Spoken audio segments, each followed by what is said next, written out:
Hey, welcome. We're about to unpack a really powerful way of looking at the world. It's all about shifting your perspective, from seeing the walls that seem to divide everything to understanding the invisible webs that actually connect it all. Let's get into it. Think back to September 11th, 2001, a day that just stopped the world.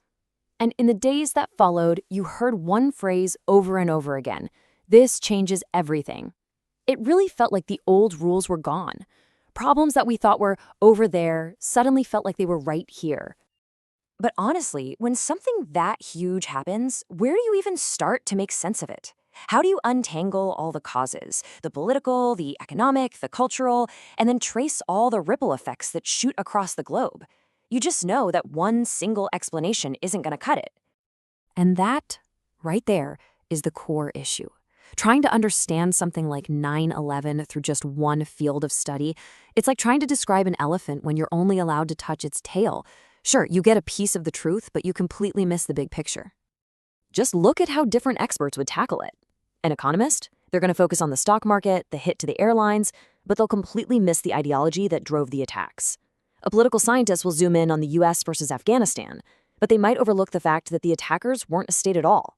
And a sociologist will look at class and race and immigration, but miss the high-level security decisions. See? Each piece is valid, but totally incomplete on its own. So, how do we connect all those dots? Well, this is exactly where a field called international political economy, or just IPE for short, comes into play. It's the framework that's designed to bring all these separate views together. Okay, the official definition here sounds a little dense, I know, but the key idea is actually pretty simple. IP looks at how the social, the political, and the economic forces all mash up and interact to shape our world. It says you can't possibly understand one without the others. I love this quote from Susan Strange, who was a real pioneer in this field. She didn't see IPE as some rigid, boring subject. To her, it was this wide-open space where you could just explore. It's all about tearing down the fences between subjects to see how things really work. So here's the bottom line. IPE is basically social science without borders. It purposefully ignores those old academic dividing lines because you know what? The real world doesn't have those borders. It's messy, it's connected, and that's what IPE is built to analyze. Now, at the very heart of IPE, there's this constant push and pull, a fundamental tension between two massive institutions that shape pretty much everything in our lives. And here it is, the epic tug-of-war between states and markets. Think about it. States are all about power, security, and acting for the collective good. Their logic is political. Markets, on the other hand, run on individual self-interest, the drive for profit, and being as efficient as possible. Their logic is economic. IPE is the study of that never-ending dance between these two giants. Okay, so to actually study this dance between states and markets, IP gives us a really practical toolkit. It helps us break down the whole global system into 4 key power structures. And here they are: the security structure, the production structure, the finance structure, and the knowledge structure. The best way to think about these is like 4 interconnected layers that make up our world.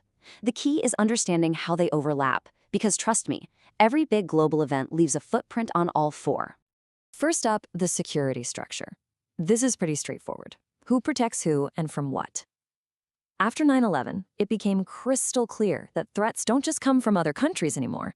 They can come from these global networks that operate completely outside the lines of a traditional map. Next, you got the production structure. This decides what gets made, who makes it, and who gets it. And we're not just talking about iPhones and cars. The very same global system that builds our stuff is also part of how weapons get made and sold, directly connecting a nation's economy to its security.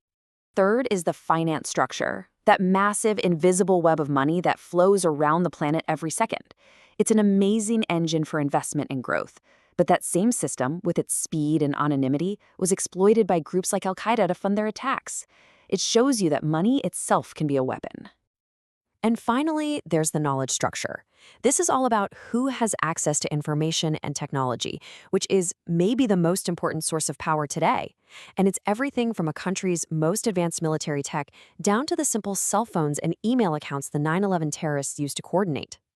So when you start putting these 4 structures together, when you start looking at events through all 4 of these lenses at once, you get a picture of the world that is so much richer and so much more complete.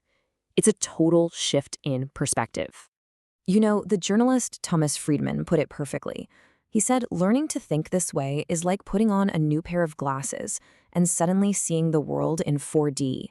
You start to notice all the hidden connections, the invisible forces that you never would have seen before.